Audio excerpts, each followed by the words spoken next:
At exactly 2:14 a.m., the motion sensor in the living room tripped. 2 minutes later, at 2:16, my 10-year-old son, still half asleep but trained for this exact moment, slammed the panic button under his bed, just like we'd practiced. By 2:19, police officers had Patricia Garrison in handcuffs, tangled up in my blackout curtains, and screaming about emergency code compliance inspections. She'd broken in through the small, unlocked laundry room window. Her reason? She claimed, with unnerving seriousness, that she had a hunch about unsanctioned LED bulbs. My name's David Mercer. I'm a widower and work in IT support for a regional bank. I don't host neighborhood barbecues, don't linger at mailboxes for small talk, and I definitely don't mow my lawn every 3 days like the Maple Ridge HOA handbook passive-aggressively suggests. My home is quiet, private, and simple. It's just me and my 10-year-old son, Jake, living our lives, and apparently, that made us the perfect target for Patricia Garrison, the self-proclaimed property aesthetics coordinator of Maple Ridge. In her mind, our porch light, mailbox, and even our silence somehow threatened community values. It all began with notices slipped under my door at random hours. First came a warning about a non-compliant decorative gnome, which was actually just a leftover Halloween skull I'd forgotten to put away. Then came a $75 fine for unauthorized solar pathway lighting. The kicker? Those lights had been there since I bought the house 5 years ago. But Patricia insisted they violated subsection 12.4 of a lighting ordinance she had personally written just last month.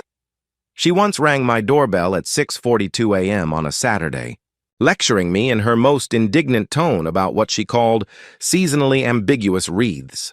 The wreath in question was a simple eucalyptus circle my late wife had made years ago. Another time, she tried to march into my backyard, insisting she needed to measure the grass blades for compliance.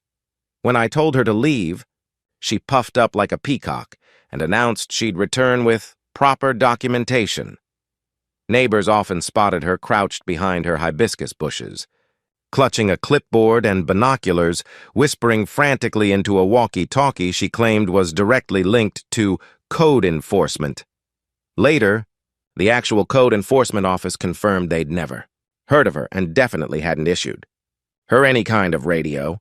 Then came the late-night incidents that made me realize this wasn't just neighborhood drama anymore. It was harassment.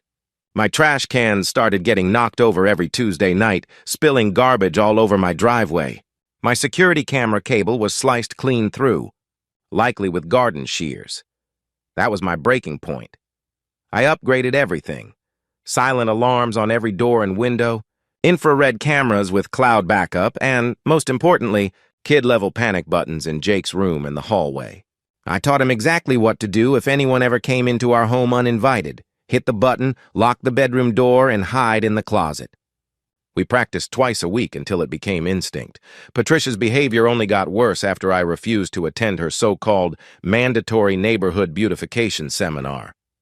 She began showing up at odd hours, measuring my mailbox height at 11 p.m., snapping photos of my garbage bins from multiple angles at dawn. One afternoon, she even followed Jake home from the bus stop, claiming she needed to inspect his backpack for contraband gum. That was when I filed my first police report. But the officers said unless she actually trespassed, there wasn't much they could do. Then came the night everything changed. It started out like any other. I put Jake to bed at 9:30 p.m., checked every lock twice, and sat down to finish a few work emails. Around midnight, I could hear Patricia's voice through the wall, ranting on the phone about the criminal lack of HOA enforcement in our community. I should have known she was gearing up for something. By 2 a.m., I was sound asleep, completely, unaware that Patricia had decided she couldn't rest until she confirmed whether I was using an unapproved brand of laundry detergent. She actually told that to the police later, dressed head to toe in black, which she later described as her standard inspection attire. Patricia crept toward my house carrying a flashlight, a laminated HOA rule book, and a digital camera to document what she called inevitable violations. She tried the front door first, then tested each window along the side of the house. The laundry room window, unlocked after I'd aired it out earlier that day, became her entry point. She wriggled through like a determined raccoon on a mission, knocking over a bottle of fabric softener as she went. The motion sensor in the living room caught her immediately, sending an alert to my phone. But before I even processed what was happening, Jake had already sprung into action. Ever since the backpack incident, he'd been on edge. The moment he heard the soft beep of the motion detector, a distinct sound he knew by heart, he hit that panic button without hesitation. The silent alarm instantly notified the police using our preset code for home invasion. I sprinted down the hall to Jake's room, heart hammering, praying he was safe and locked in. Through the door, I spoke in the calmest voice I could manage. "You did everything right, buddy. Stay put, okay?" He whispered back a shaky, "Okay, Dad." I pulled out my phone and switched to the live security feed. There she was, Patricia Garrison, creeping through my living room with a flashlight, snapping photos of my coffee table magazines and muttering about unapproved reading materials. She drifted toward the kitchen, opened my refrigerator, and started photographing the contents like some deranged food inspector, making disgusted noises about my non-organic milk.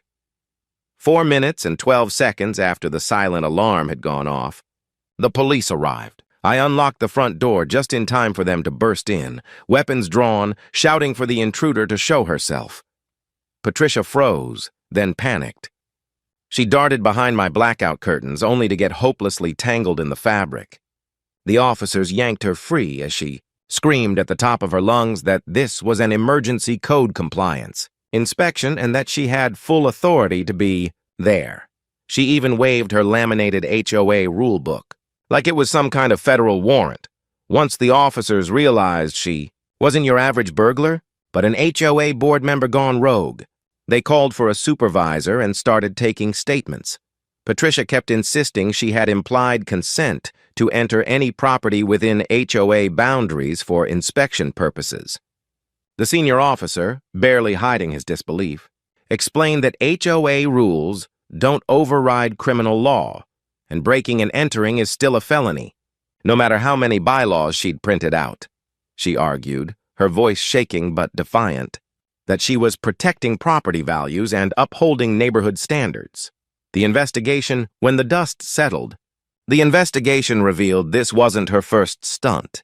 Patricia had done the same thing to 3 other families in the neighborhood. The Johnsons reported strange footprints in their garden and missing porch photos. The twins down the block found their shed doors mysteriously open several mornings in a row. And poor old Mr. Crawford had actually caught Patricia in his garage, but assumed it was just his medication playing tricks on him. No one had camera footage. Until me. I had everything. Crystal clear, cloud-backed HD video showing her creeping around my home, testing windows, crawling through the laundry room, and snapping pictures of what she called evidence of non-compliance. My lawyer, whom I hired the next morning, called it the most thorough documentation of a break-in he'd ever seen. He even laughed out loud watching the part where she got tangled in the curtains. The media, it didn't take long for the story to blow up. Within 48 hours, local news ran the footage under the headline, "HOA President or Unhinged Trespasser." The clip of Patricia screaming, "This is my jurisdiction!" while wrapped in my curtains went viral overnight. Someone even turned it into a TikTok sound. Over 3 million uses in the first week. Her mugshot, featuring her perfectly styled hair turned into a bird's nest from the curtain fight, became a meme template for entitled people facing consequences. The HOA board scrambled to respond, calling an emergency meeting 2 days after her arrest. Over 200 residents packed the community hall, demanding Patricia's removal and the abolishment of her 23-page amendment to the neighborhood guidelines. The vote was unanimous, except for Patricia's husband, who abstained, staring silently at the floor. That night, the HOA officially disbanded. Property values even went up afterward. Buyers apparently loved the no HOA status. The trial Patricia's legal troubles were only just beginning. She faced multiple charges, breaking and entering, criminal trespass, unlawful surveillance, and endangerment of a minor, since Jake had been inside during her intrusion. Her lawyer tried to claim she suffered from diminished capacity, brought on by her obsession with neighborhood order. but the judge didn't buy a word of it. Between the security footage, the evidence of her prior break-ins, and her complete lack of remorse, the case was airtight. The trial lasted 3 days. Patricia took the stand, delivering a 40-minute ramble about how she was a hero, saving the community from chaos. She compared herself to a neighborhood watch volunteer and accused everyone else of not caring enough. The prosecutor simply played the video of her, photographing my refrigerator at 2:15 a.m., then rested his case. Jake testified remotely via closed-circuit video. Calm and brave, he explained how he heard the motion sensor beep, hit the panic button like we practiced, and hid in his closet until I told him it was safe. Several jurors visibly frowned when he described his nightmares, the same ones that started after. Patricia followed him home from the bus stop. Sentencing. The jury deliberated for less than 2 hours before returning a verdict. Guilty on all counts. During sentencing, the judge made it clear how seriously he took her actions, the trauma to the families, the fear she caused a child, and her utter refusal to take responsibility. He sentenced her to 18 months in prison, 3 years probation, and $15,000 in restitution. When she heard the sentence, Patricia's jaw fell open. She turned to her lawyer and whispered, loudly enough for the whole courtroom to hear, "This can't be happening. I have a neighborhood standards committee meeting next week." The judge wasn't amused.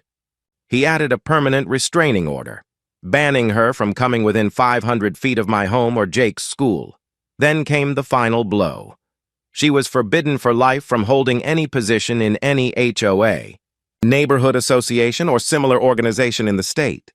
Patricia gasped, gripping the defense table for balance, her face turning the same furious shade of red as the non-compliant roses she'd once fined the Johnsons for planting.